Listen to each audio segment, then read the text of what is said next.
The Galactic Dominion had ruled the stars for 12,000 years. They controlled thousands of worlds across hundreds of star systems. Their fleets were massive. Their technology was advanced beyond measure. And they believed, with absolute certainty, that they were the greatest civilization the universe had ever produced. When humanity first left their small blue planet and reached the stars, the Dominion watched with mild curiosity. These creatures were soft. They were slow.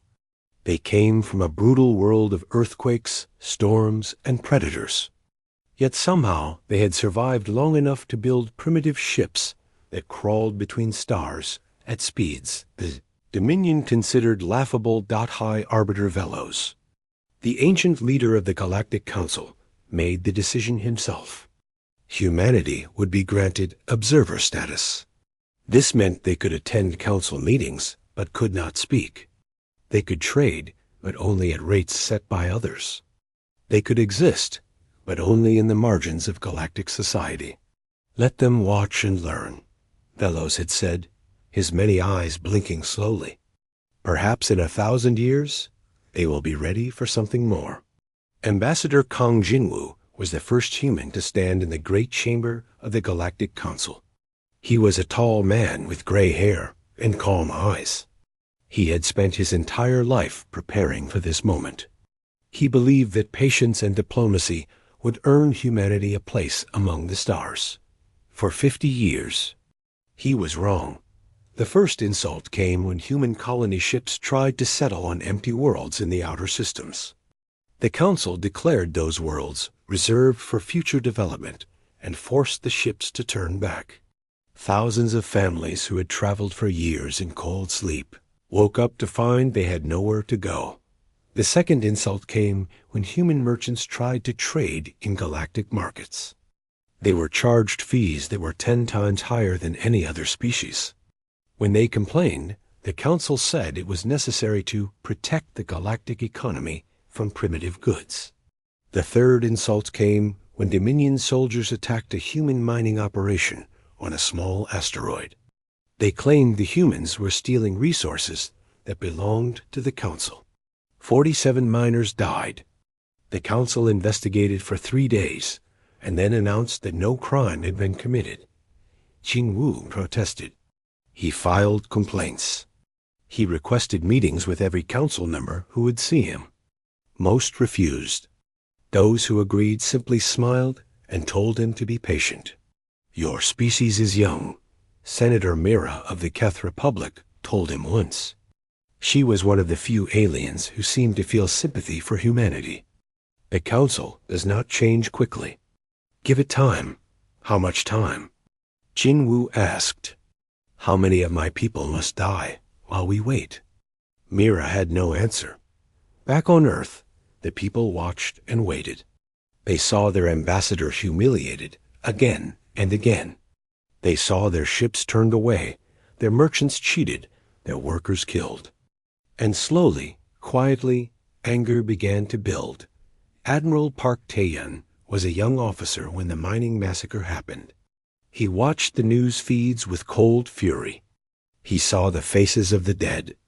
He read the Council's dismissive report, and he made a decision that would change everything.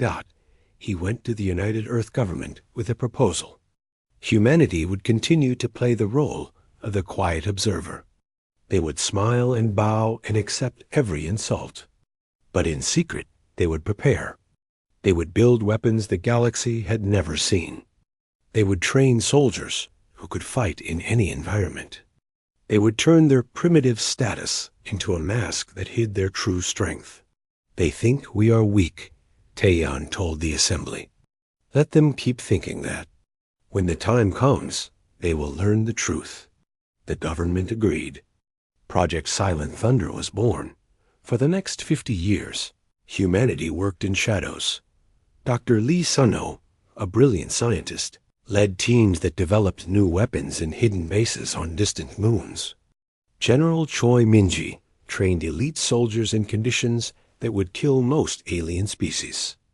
Captain Kim Yuna designed battle tactics that used humanity's unique strengths, their endurance. their adaptability, their refusal to surrender. And through it all, Ambassador Kang Jinwoo kept smiling. He kept attending council meetings. He kept filing polite requests for equal membership. The galaxy saw a patient, harmless species waiting for acceptance. They did not see the fire burning. Beneath, the final insult came on a cold morning in the Earth calendar year 2347. Jinwoo stood before the full Galactic Council one more time. His hair was white now. His hands trembled slightly, but his voice was steady as he made humanity's request. High Arbiter Velos, he said, humanity has been observers for 50 years. We have followed every rule. We have accepted every decision. We ask now, with respect, to be granted full membership in the Galactic Dominion. The chamber was silent. Thousands of alien representatives watched from their seats. Some looked curious. Others looked bored. A few, like Senator Mera, looked hopeful. High Arbiter Velos rose from his throne. He was massive, his body covered in armored scales that had turned gray with age. His many eyes studied Jinwoo, like a predator examining prey that was too small to be worth eating. Then he laughed. It was a wet, clicking sound that echoed through the chamber. Other council members joined in. The laughter spread like a wave, washing over Jinwoo from every direction. Perhaps in another 1,000 years, Velos said when the laughter finally died, when your kind has proven itself civilized. Until then, know your place. Jinwoo stood very still. His face showed nothing. But deep inside, something that had been holding back for 50 years finally broke. He bowed once, as protocol required, and left the chamber. That night, alone in his quarters on Station Prime, he opened a secure channel to Earth. Admiral Park Taeyeon's face appeared on the screen. He was older now, too, but his eyes still burned with the same fire they had held 50 years ago. They refused, Jinwoo said simply. Taeyeon nodded slowly. Then we are done asking. Within 6 hours, the United Earth government held an emergency vote. Every nation, every colony, every human settlement across the solar system cast their decision. The result was unanimous. Humanity would no longer beg for respect. They would no longer accept insults with patient smiles. They would no longer pretend to be weak. The mask was coming off, and the galaxy was about to learn what happened when you pushed humanity too far.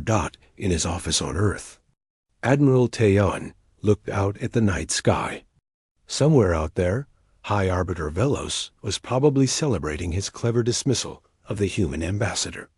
He had no idea what he had just awakened. 50 years, Taeyeon whispered to himself. 50 years of preparation. And now it begins. He turned to his console and began typing the orders that would set everything in motion. The message was short and simple, sent to every hidden base, every secret facility, every soldier who had trained their entire life for this moment. It said only, Project Silent Thunder is active. Humanity rises. The war for respect was about to begin. 3 days after High Arbiter Velos laughed at humanity's request for membership, the Galactic Council gathered for another routine session. The great chamber was filled with representatives from hundreds of species. They discussed trade agreements.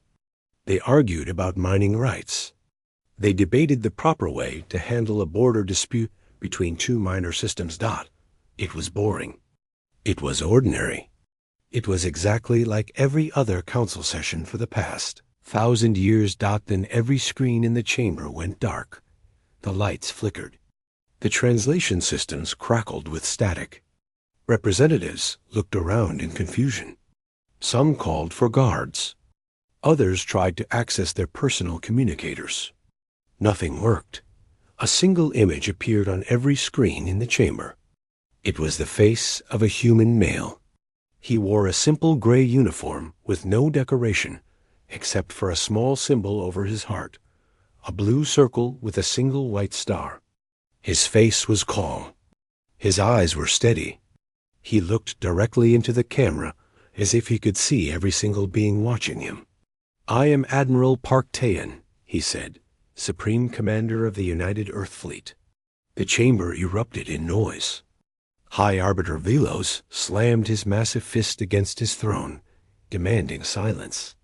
Commander Thal, the Dominion's chief military strategist, was already typing frantically on his console, trying to trace the transmission. "To the Galactic Dominion and all member species," Taean continued, ignoring the chaos his image was causing. "I speak to you today on behalf of all humanity.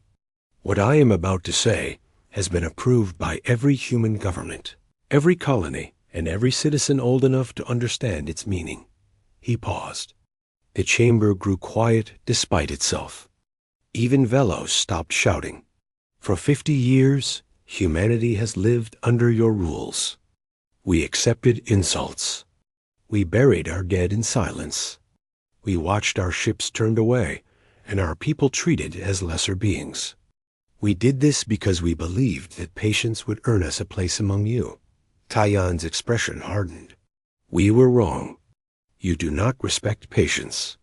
You respect only power. So today, we will speak to you in the only language you understand." He straightened his shoulders. "The United Earth Government hereby declares war on the Galactic Dominion." The chamber exploded. Representatives screamed. Some fled toward the exits. Others stood frozen in shock. Commander Thal laughed out loud a sharp, disbelieving sound. "They're insane," he said to Velos. "They have 47 combat ships. We have 14,000. This will be over in a week." But Taean was not finished. "We do not fight for conquest. We do not want your worlds or your resources. We fight because you have left us no choice. You offered us 2 options: accept slavery or face extinction. We choose neither." He leaned closer to the camera. "To those species who have also suffered under the Dominion's rule, you are not our enemies.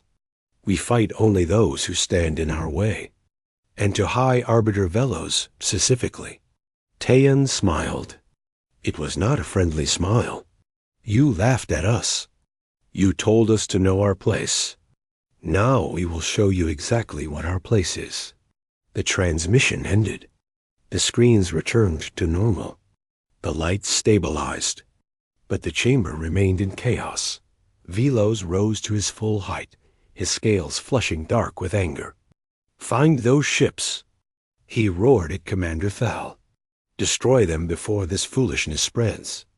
Thal nodded and rushed from the chamber. He was confident. Humanity's tiny fleet could not possibly stand against the Dominion's armada. This war would be a minor footnote in galactic history, a brief reminder of what happened to species that forgot their place. What Thal did not know was that humanity's 47 ships were not where he expected them to be. Captain Kim. Yuna stood on the bridge of the Defiance, watching the stars blur past its speeds that should have been impossible. The Defiance was humanity's flagship, a ship that looked almost ordinary from the outside, but contained 50 years of secret technology. "Status report," she said calmly. "All ships in formation," her navigator replied. "We're approaching the target zone.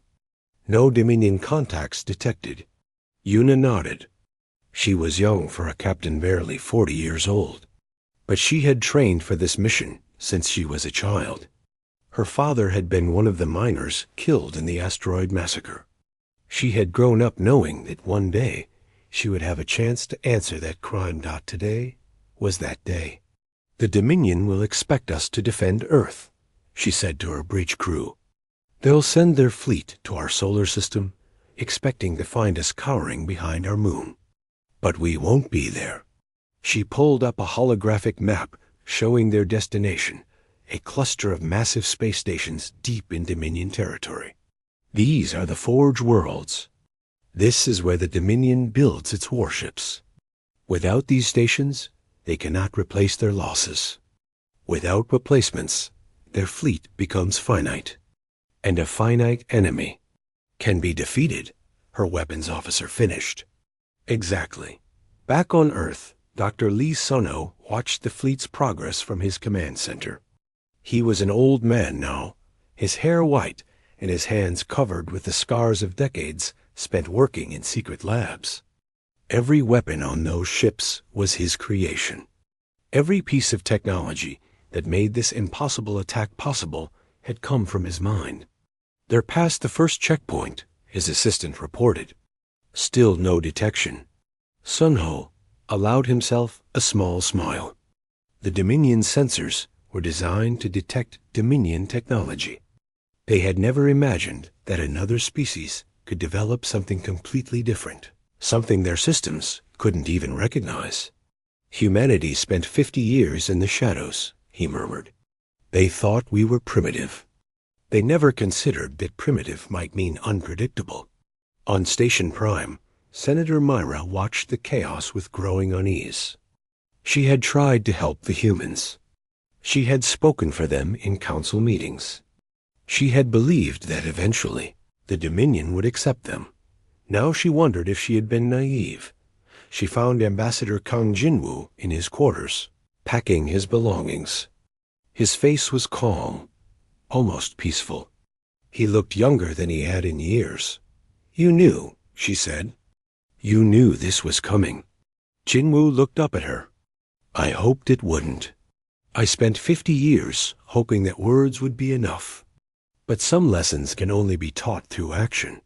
The Dominion will crush you. You must know that." Jinwoo smiled a sad, knowing smile. "Senator, in all my years here, I learned one thing about the Dominion. You believe your own stories. You tell yourselves that you rule because you are superior. You have forgotten what it means to fight someone who has nothing to lose." He picked up his bag and walked toward the door. "Where are you going?" Myra asked. "Home, to stand with my people. Whatever happens next, I want to face it on Earth." He paused at the door and looked back at her. "You were kind to us, Senator. I will remember that. When this is over, however it ends, I hope we can meet again as equals." Then he was gone. Myra stood alone in the empty quarters for a long time. Through the window, she could see Dominion warships beginning to mobilize, their engines glowing as they prepared to hunt down the human fleet. But something in Jinwoo's eyes had disturbed her. He had not looked like a man going to his death. He had looked like a man who knew a secret that would change everything. She thought about the humans she had met over the years. Their strange stubbornness. Their refusal to give up even when everything was against them. The way they survived on a planet that seemed designed to kill them. For the first time, she wondered if Commander Thal's confidence might be misplaced. For the first time, she wondered if the Dominion had made a terrible mistake that far across the galaxy. Captain Kim Yuna's fleet dropped out of faster-than-light travel. The Forge worlds hung before them, massive stations surrounded by partially built warships and defense platforms. "All ships," Yuna announced over the fleet channel. "This is the Defiance. Weapons free. Show them what humanity can do." The attack on the heart of the Dominion had begun. The Forge worlds had never been attacked. In 12,000 years, no enemy had ever reached this deep into Dominion space. The defense platforms around the stations were old and poorly maintained. The guards were bored and underpaid. The commanders had grown lazy from centuries without threat. When the human fleet appeared, they did not even raise shields for the first 30 seconds. They assumed it was a sensor error. Humans could not possibly be here. Their ships were too slow. Their technology was too primitive. Captain Kim Yuna used those 30 seconds well. "Fire," she said calmly. The Defiance's weapons were unlike anything the galaxy had seen. Dr. Lee Sunho had spent decades studying Dominion shields and finding their weaknesses. The result was a weapon that did not try to break through shields. It simply passed through them as if They did not exist. The first defense platform exploded before. Its crew even understood they were under attack. Target the construction yards, Yuna ordered. I want every half-built ship turned to scrap. The human fleet moved with perfect coordination. Each ship knew exactly where to go and what to target. They had practiced this attack thousands of times in simulations. Now they performed it for real, and they performed it flawlessly. Commander, Dal received the report while his fleet was still gathering to attack Earth. He read the message 3 times. Certain there had been a mistake. The Forge worlds are under attack, he said slowly. The humans bypassed every defensive position. They're already inside our core territory. High Arbiter Velos stared at him. That is impossible. Their ships cannot move that fast. Apparently they can. Velos slammed his fist against his throne. Then send ships to stop them. Recall the fleet. But Thal knew it was too late. By the time any Dominion ships reached the Forge worlds, the damage would already be done. The humans had not just attacked, they had chosen their target perfectly. Without the Forge worlds, the Dominion could not build new warships. Every ship they lost from now on would be irreplaceable dot at the Forge worlds. The battle was already turning into a massacre. The Dominion defenders fought bravely, but they were completely outmatched. Human weapons cut through their shields. Human ships dodged their return fire with impossible speed. Human tactics exploited every weakness in their formations. On the largest station, alarms screamed through the corridors. Workers fled toward escape pods. Security teams tried to organize resistance, but found themselves facing an enemy they could not stop. General Choi Minji led the ground assault personally. Her soldiers wore black armor and moved in perfect silence. They had trained for years in the harshest environments Earth could offer: frozen wastelands, burning deserts, crushing ocean depths. The comfortable artificial gravity of a space station was nothing to them. A squad of Dominion guards blocked a corridor, their weapons raised. Minji's team took cover and returned fire. The firefight lasted exactly 12 seconds. Clear, Minji reported, moving to primary objective. Her objective was the station's central computer. If she could capture it intact, humanity would gain access to thousands of years of Dominion secrets, ship designs, fleet movements, strategic plans. It would be the greatest intelligence prize in galactic history. Back on the Defiance, Yuna watched the battle unfold on her tactical display. Everything was going according to plan. Too well, perhaps. She had expected more resistance. Captain, her sensor officer called out, "We have incoming." 300 Dominion ships just dropped out of FTL. Yuna nodded. This was the response she had anticipated. A local patrol, probably stationed a few systems away for exactly this kind of emergency. All ships form up. Let's show them what happens when they fight us on equal terms. The battle that followed lasted 2 hours. It was brutal. It was bloody. And it ended with 212 Dominion ships destroyed and the remainder fleeing into deep space. Humanity lost 4 ships. 4 ships against 212. On Station Prime, Senator Myra watched the reports come in with growing horror. She was not the only one. Representatives from dozens of species gathered in small groups, whispering in shocked voices. The numbers did not make sense. Nothing about this made sense. "They are Deathworlders," someone said, a scholar from the Keth Republic who studied primitive species, their planet. We knew it was harsh, but we never understood what that meant. Myra turned to him. "What do you mean?" The scholar pulled up data on Earth. "Look at their homeworld. The gravity is crushing. The atmosphere is corrosive. The temperature swings are extreme. Predators, diseases, natural disasters.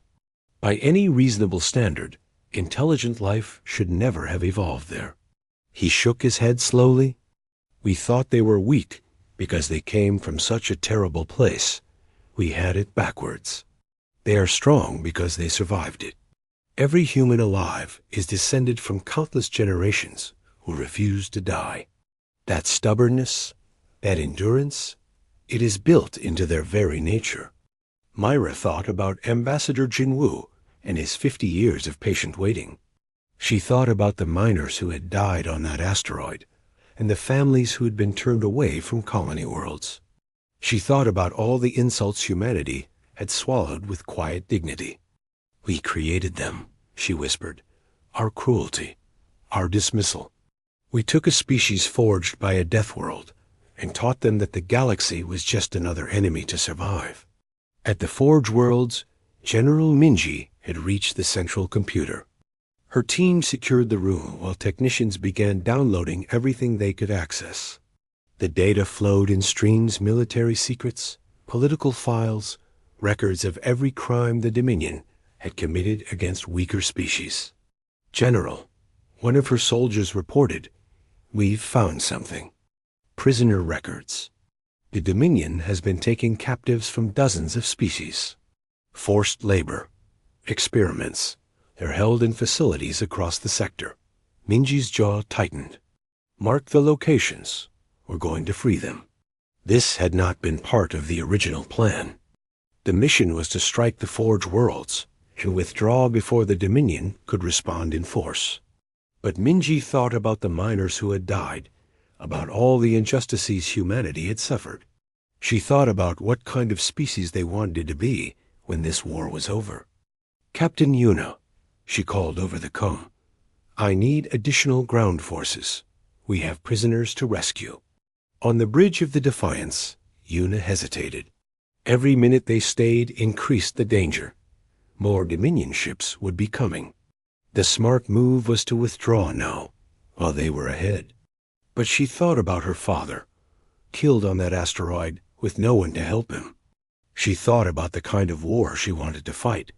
"Sending reinforcements," she said. "Get those people out." Over the next 6 hours, human soldiers swept through Dominion facilities across the Forge World sector. They freed prisoners from a dozen species. They captured supplies and equipment. They copied data that would expose the Dominion secrets to the entire galaxy. And then, with their mission complete, they vanished back into the darkness of space. When Commander Thal finally arrived with his fleet, he found only wreckage. The Forge Worlds were in ruins. The prisoners were gone, and humanity's ships had disappeared without a trace. He stood on the bridge of his flagship, staring at the destruction. In a single day, the humans had done what no enemy had accomplished in 12,000 years. They had struck at the heart of the Dominion and escaped without consequence. "Find them," Velos commanded over the comm channel. "Find them and destroy them all." But Thal was beginning to understand something terrible. The humans had not revealed their full strength. They had used only 47 ships, a fraction of what they might possess. They had shown weapons and technology that the Dominion could not match. And they had chosen to rescue prisoners rather than maximize destruction, which meant they were fighting for something beyond simple survival. For the first time in his long career, Commander Thal felt something he had never experienced before. He felt afraid. Across the galaxy, the news spread like fire. The Dominion had been defeated. The Forge Worlds had been destroyed. And humanity, primitive, laughable humanity, had done it with barely any losses.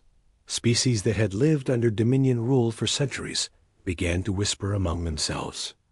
If the humans could do this, what else was possible? If one species could stand against the Dominion, why not others?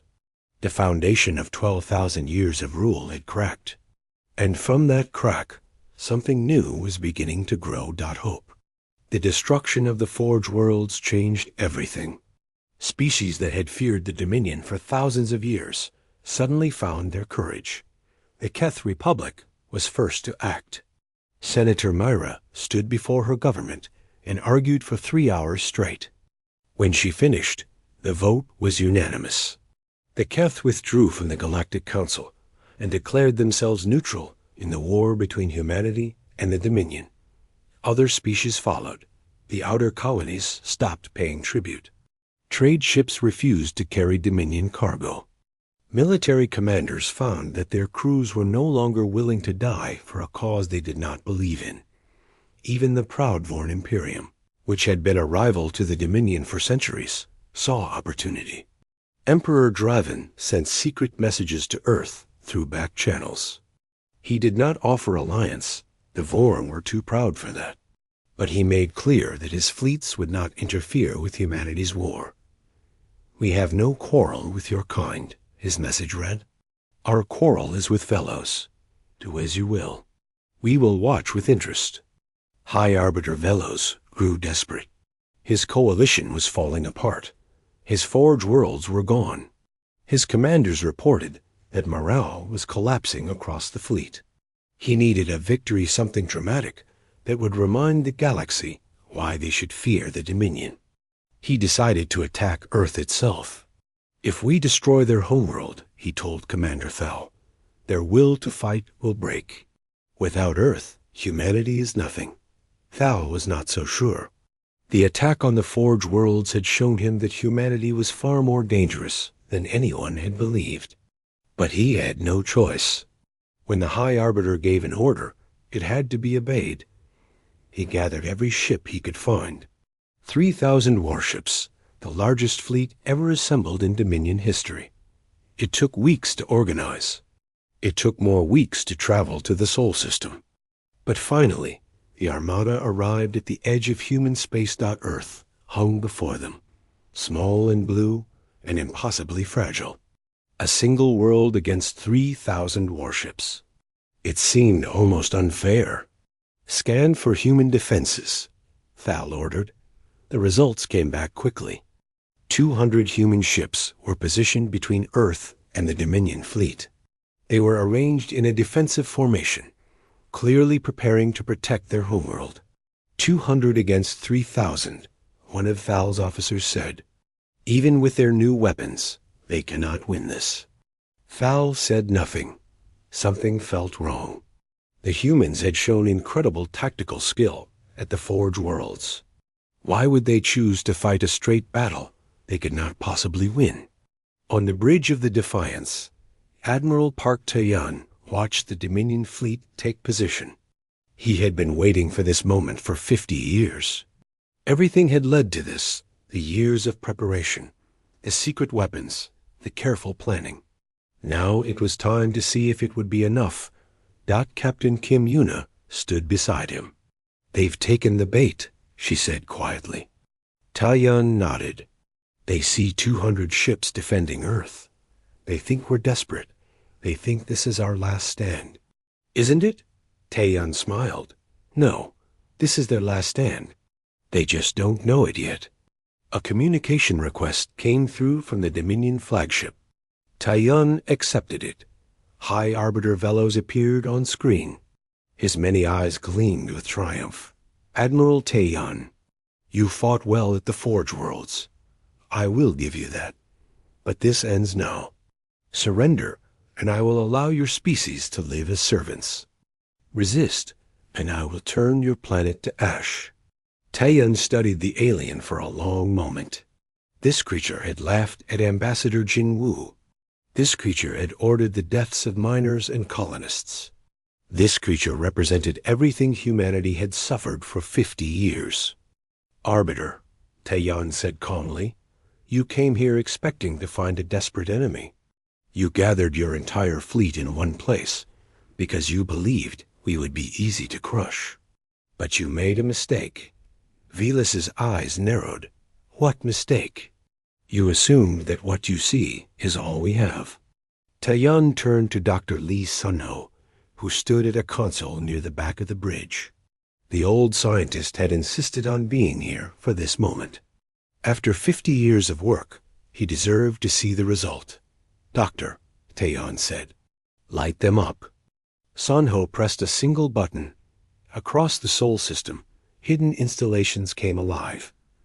weapons platforms buried in asteroids, defense stations disguised as mining facilities, orbital fortresses hidden in the shadow of every moon.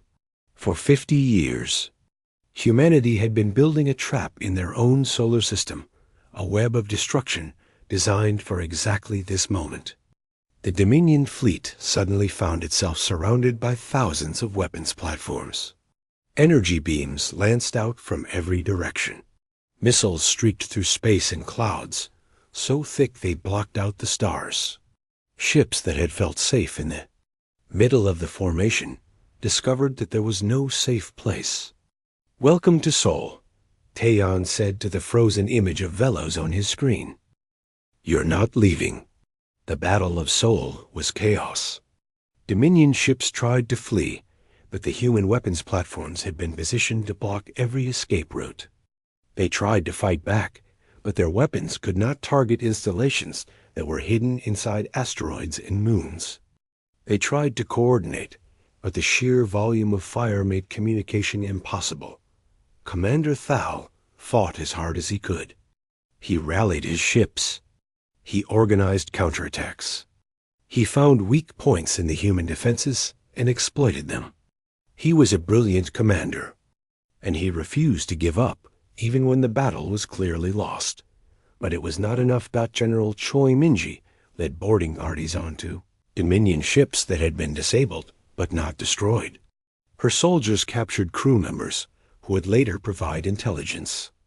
They seized technology that would help humanity understand their enemy. They moved through the chaos with cold efficiency, taking what they needed and destroying what they could not use. Captain Yuna commanded the mobile fleet, hunting down ships that tried to escape. She had become famous after the Forge World's attack. Now she added to her legend. Her tactics were studied by military academies for centuries afterward.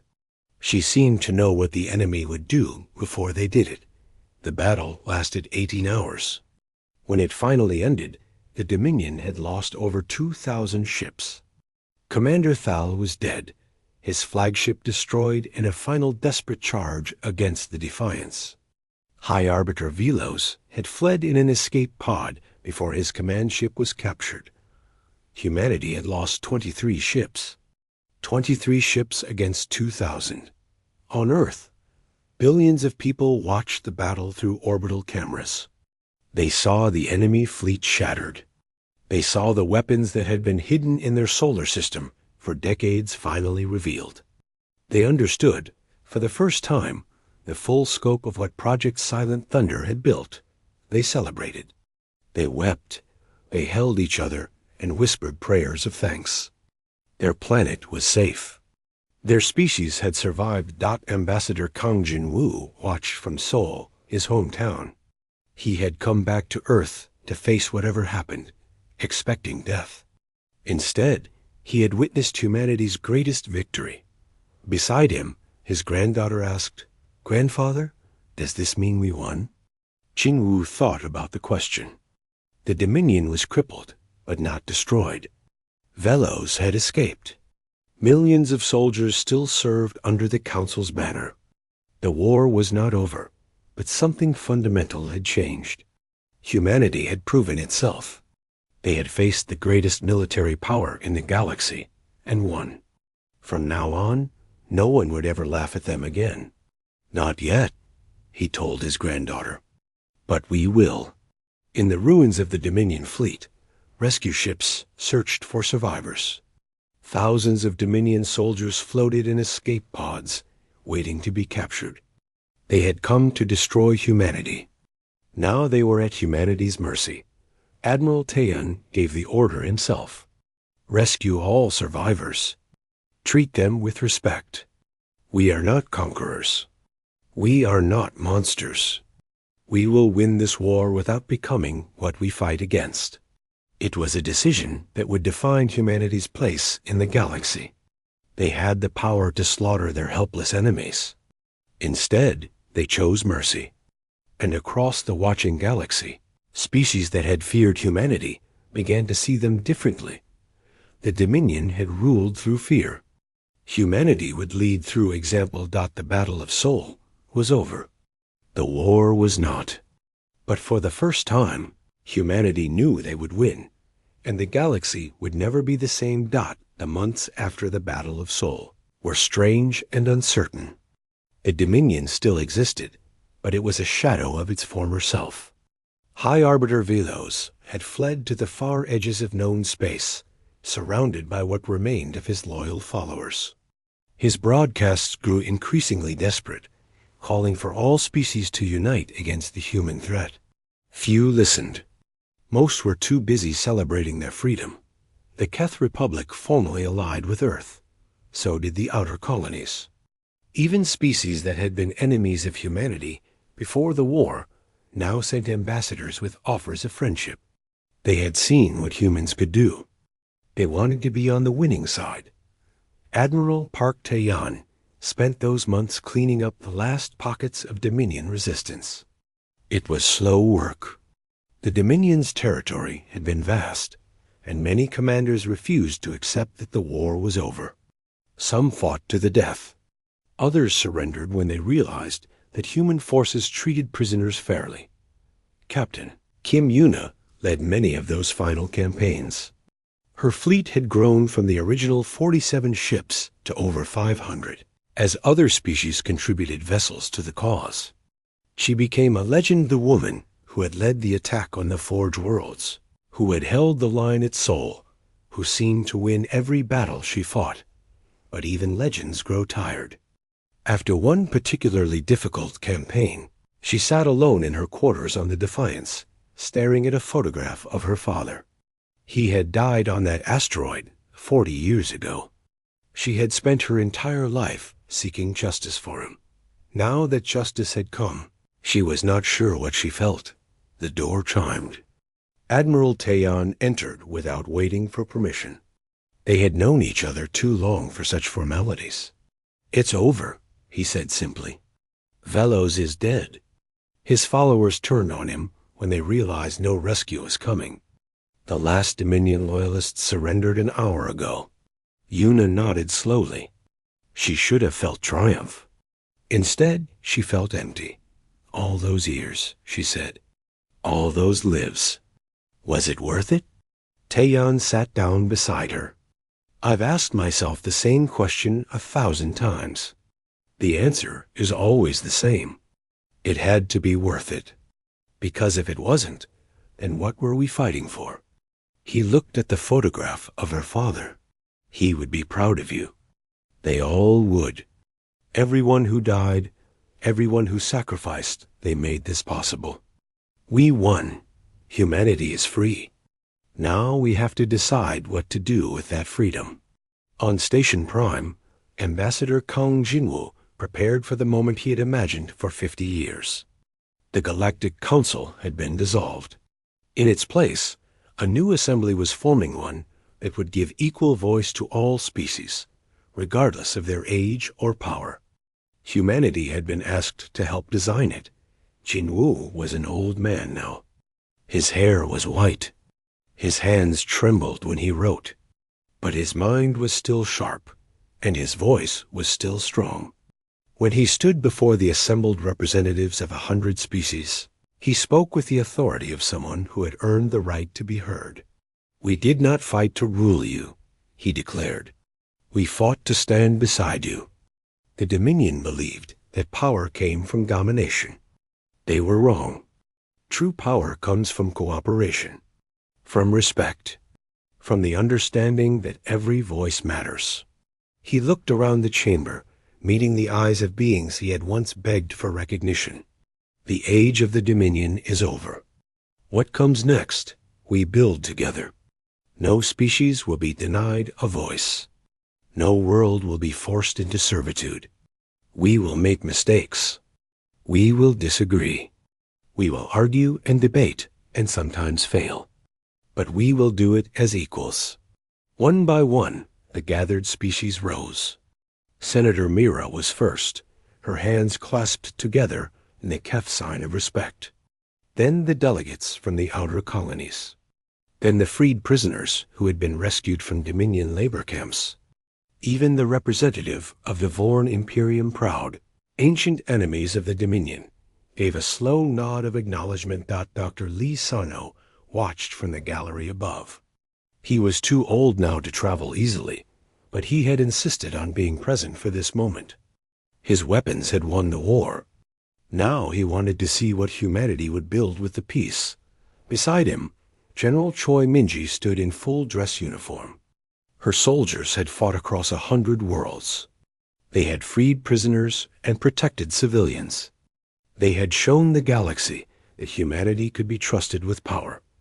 Do you think it will last? She asked quietly. Sun Ho considered the question. Nothing lasts forever. But I think we've given them a chance. A real chance. What they do with it is up to them.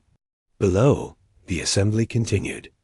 Species that had been rivals for thousands of years sat side by side, working out the details of their new government. It was messy. It was complicated. But it was also hopeful in a way the galaxy had not seen for a very long time. Admiral Taeyan found Captain Yuna at the great window of Station Prime, looking out at the stars. The view was spectacular, thousands of lights stretching to infinity, each one a sun with worlds of its own. I've been thinking, Yuna said without turning around. We spent 50 years preparing for war. Now we have to learn how to live in peace. That might be harder, Taeyan admitted. Maybe, but I think we can do it. We survived everything the Dominion threw at us. We can survive peace too. She finally turned to face him. There were tears in her eyes, but she was smiling. My father used to tell me that the measure of a person isn't how they act when they're losing. It's how they act when they're winning. We had every excuse to become tyrants. We could have destroyed the Dominion completely. We could have taken revenge for everything they did to us. But we didn't. No, we showed mercy. We offered help. We built something new instead of just tearing down the old. She wiped her eyes. I think that's what he would have wanted. I think that's what all of them would have wanted. Far across the galaxy, on the edge of known space, a small human ship drifted through the void. Inside, researchers were mapping new star systems, looking for worlds that might support life. They were the first wave of a new era of exploration, not conquest, but discovery. The captain of that ship was a young woman named Park Sujin, Admiral Taeyan's granddaughter. She had grown up on stories of the war, but she had never wanted to be a soldier. She wanted to find new things, meet new species, expand the boundaries of what humanity knew. Captain, her sensor officer reported, we're detecting something unusual ahead. It looks like a signal, artificial, not matching any known species. Sujin leaned forward, her heart racing. In all the years since first contact, humanity had met dozens of alien species. All of them had been within the boundaries of what the old Dominion had called known space. But the universe was vast, and known space was only a tiny fraction of it. Can you decode it?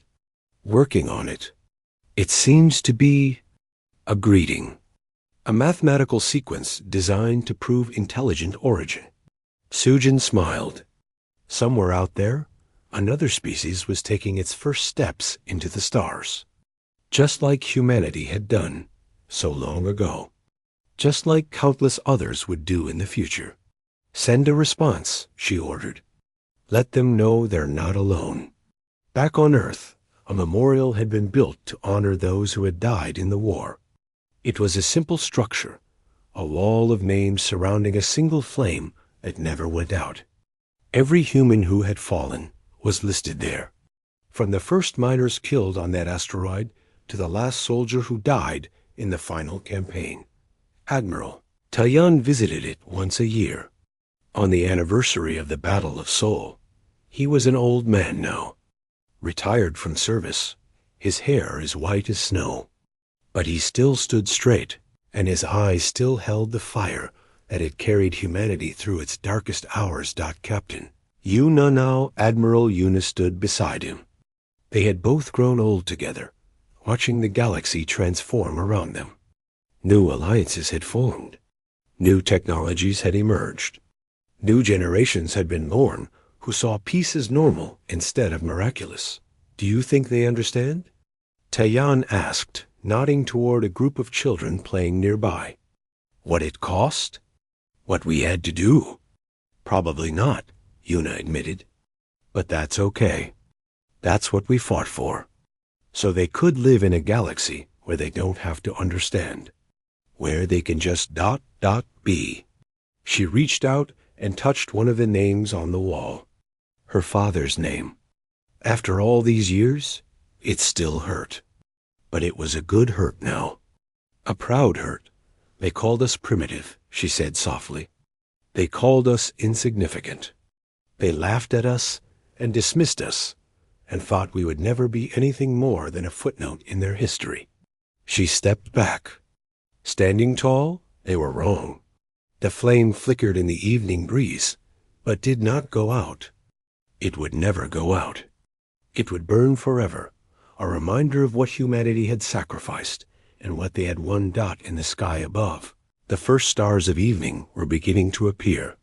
Each one was a promise of new worlds to explore, new species to meet, new wonders to discover.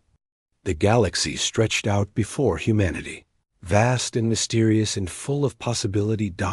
And humanity walked into it unafraid, because that was what they did. They survived. They fought. They built. They hoped, and they never, ever gave up.